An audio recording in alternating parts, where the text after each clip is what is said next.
भारतीय रेलवे में नौकरी का सुनहरा मौका, जानिए कितने पदों पर कब तक की जाएगी भर्ती। नमस्कार दोस्तों, स्वागत हम सभी का V2 कैरियर यूट्यूब चैनल में, जहां पर आपके कैरियर को एक नई राह देने की कोशिश की जाती है। तो इसी कड़ी में एक नया वीडियो आप सभी के लिए, आपकी जानकारी के लिए बता दें कि आपको कोंकण रेलवे के द्वारा एम्प्लॉयमेंट नोटिफिकेशन नंबर CO/P-R0124 जारी कर दिया गया है। इस नोटिफिकेशन के अनुसार कोंकण रेलवे में विभिन्न पदों पर भर्ती की जाएगी। तो कौन कौन से पद यहाँ पर हैं, कितने पद हैं, इसकी जानकारी आपको इस वीडियो में पूरी दी जाएगी। यानी कि ये जो नोटिफिकेशन है, इससे जुड़ी हुई हर एक जानकारी आपको इस वीडियो में दी जाएगी।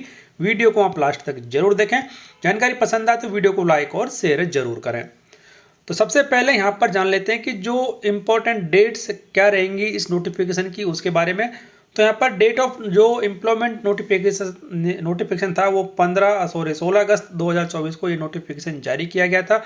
ऑनलाइन एप्लीकेशन शुरू होने की जो ओपनिंग डेट है वो यहाँ पर है 16 सितंबर 2024, यानी कि 16 तारीख से ये आवेदन 16 सितंबर 2024 से ऑनलाइन आवेदन लिए जाएंगे।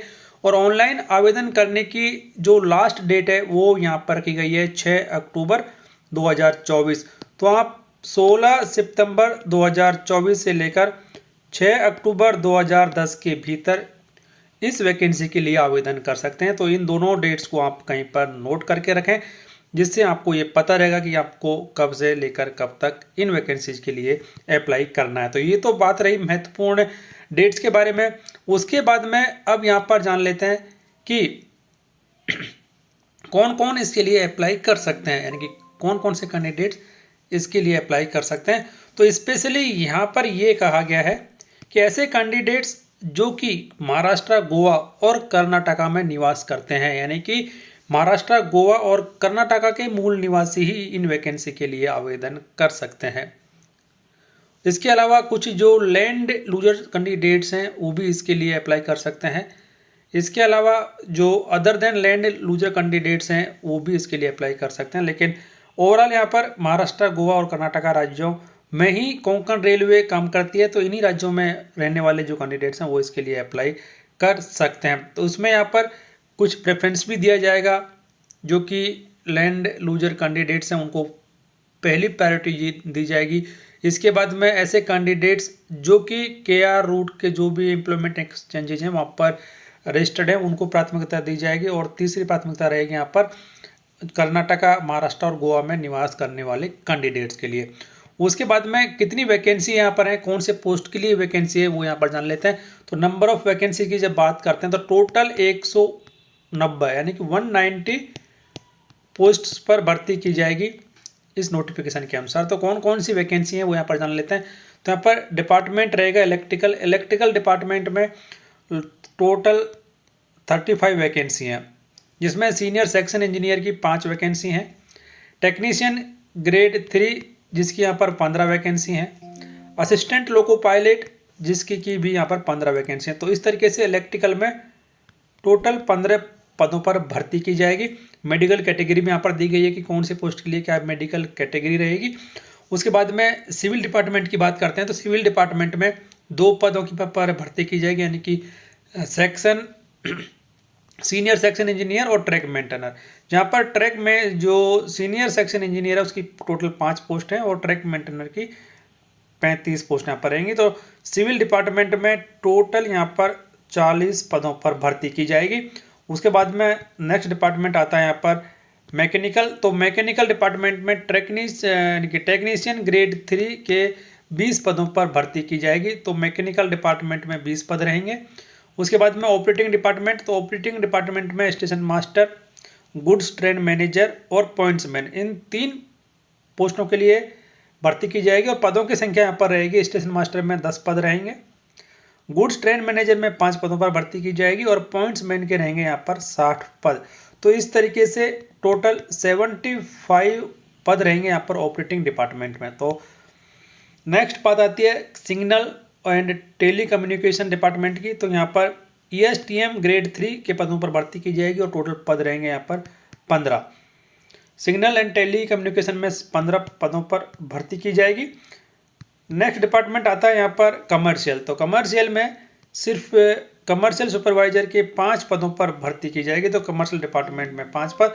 तो इसी तरीके से सभी 6 डिपार्टमेंट को जब मिलाते हैं तो 190 वैकेंसियाँ यहाँ पर हैं। तो कोंकण रेलवे में इन विभिन्न कैटेगरीज के 190 पदों पर भर्ती की जाएगी।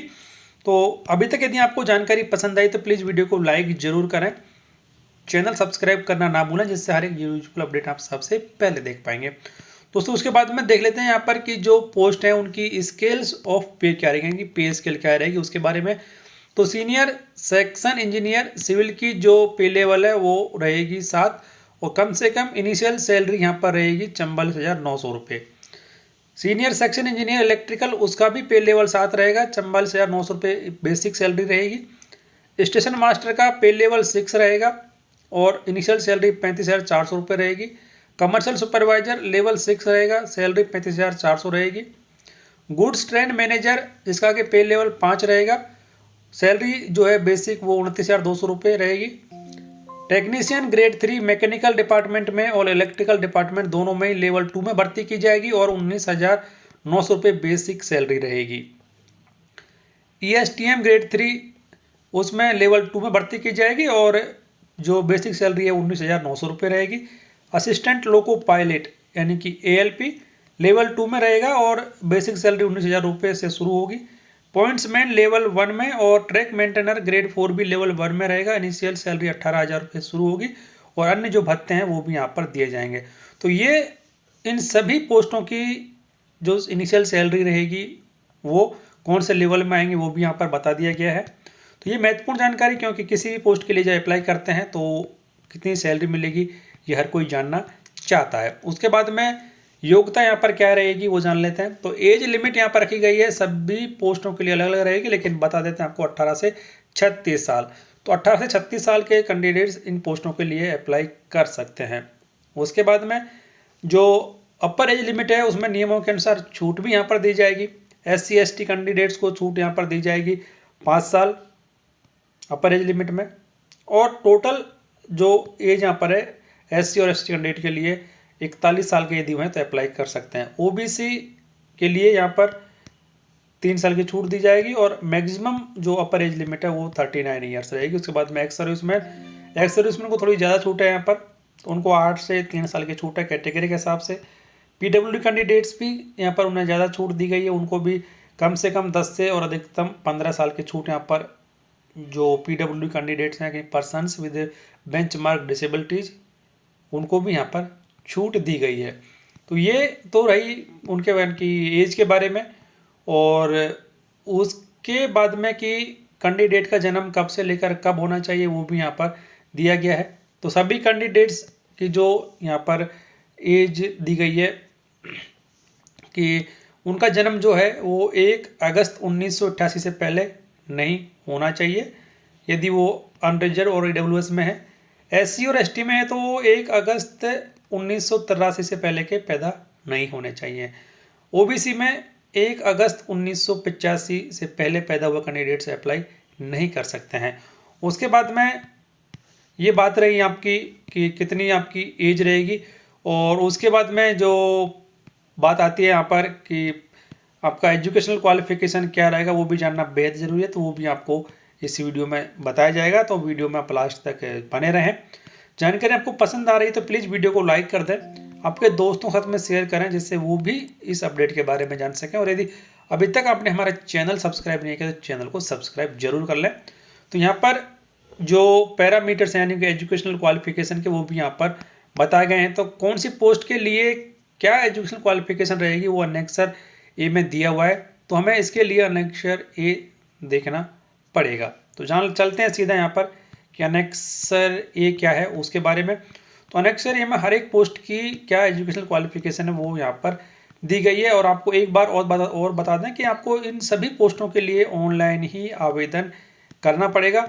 ऑनलाइन आवेदन करने के लिए आपको कोंकण रेलवे की जो ऑफिशियल वेबसाइट है उस पर जाना होगा, वहाँ जाकर आप इन पोस्टों के लिए ऑनलाइन आवेदन कर सकते हैं। ऑनलाइन के अलावा किसी अन्य माध्यम से आवेदन स्वीकार नहीं किए जाएंगे, इस बात का आप जरूर ध्यान रखें, क्योंकि यदि कैंडिडेट किसी अन्य माध्यम से या किसी थर्ड पार्टी से अप्लाई करते हैं तो उनका जो एप्लीकेशन है उसे रिजेक्ट कर दिया जाएगा। तो दोस्तों इसलिए हमेशा आप जो आधिकारिक वेबसाइट है संबंधित रेलवे की उसी से ही अप्लाई करें।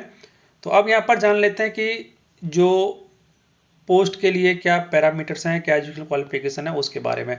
तो इलेक्ट्रिकल डिपार्टमेंट की पूरी मेडिकल स्टैंडर्ड क्या रहेगी, कौन सी पोस्ट के लिए क्या मेडिकल स्टैंडर्ड है, और उसके बाद में जो फिजिकली चैलेंज कैंडिडेट्स हैं वो एप्लीकेबल होंगे या नहीं होंगे, और उनके लिए क्या यहाँ पर एजुकेशन क्वालिफिकेशन है वो लास्ट कैटेगरी जो कॉलम है वो उसमें दी गई है। तो आप यहाँ पर देख सकते हैं कि हर एक पोस्ट के लिए क्या एजुकेशनल क्वालिफिकेशन रहेगी वो भी यहाँ पर दी गई है। तो इस तरीके से आप जिस भी पोस्ट के लिए अप्लाई कर रहे हैं उससे पहले आप ये ध्यान रखें कि आप उस पोस्ट के लिए रिक्वायर्ड क्वालिफिकेशन रखते हैं या फिर नहीं।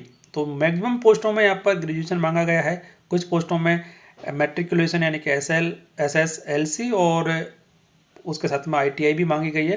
तो आप अप्लाई करने से पहले आपकी जो भी एजुकेशन क्वालिफिकेशन है वो आप जरूर चेक कर लें।